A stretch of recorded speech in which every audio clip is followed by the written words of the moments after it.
a service of CNC Worldwide.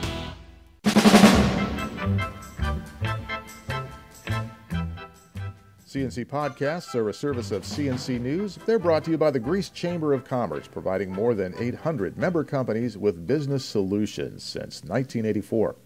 Lieutenant Governor Robert Duffy told reporters in Rochester last night he will not be seeking re-election this fall.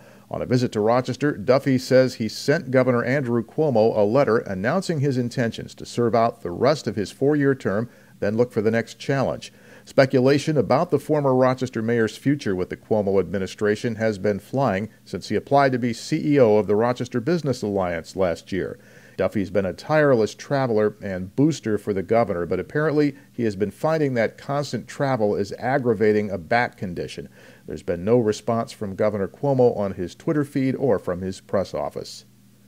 The State Transportation Department says the Chilai Avenue Bridge over the Erie Canal will stay closed until repair crews can get in and fix deteriorated steel beams.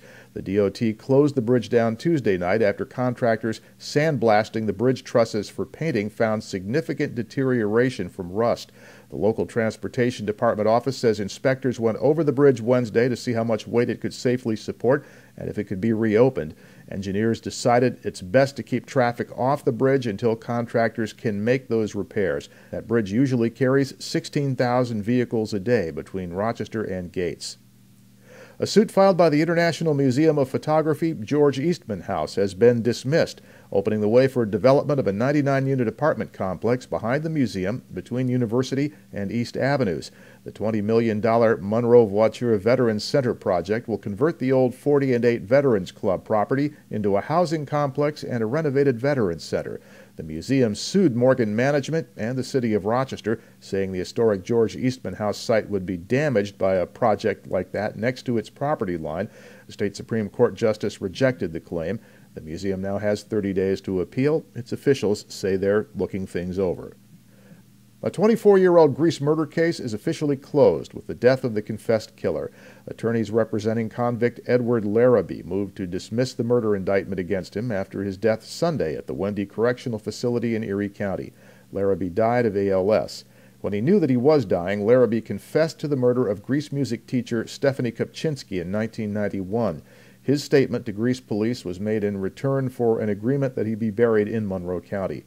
Larrabee was already serving 2 life terms for other charges, including attempted murder.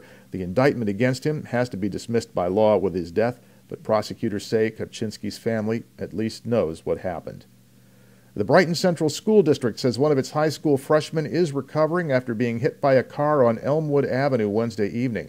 The district says Ellen Chinchilli was jogging across Elmwood Avenue at the 12 Corners when a car trying to pass a stopped bus hit her.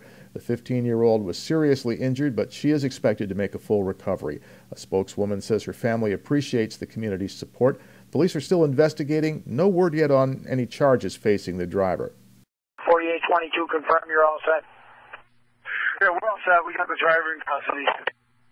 All set with the driver in custody. Very good job, people. Your current time, 11:52.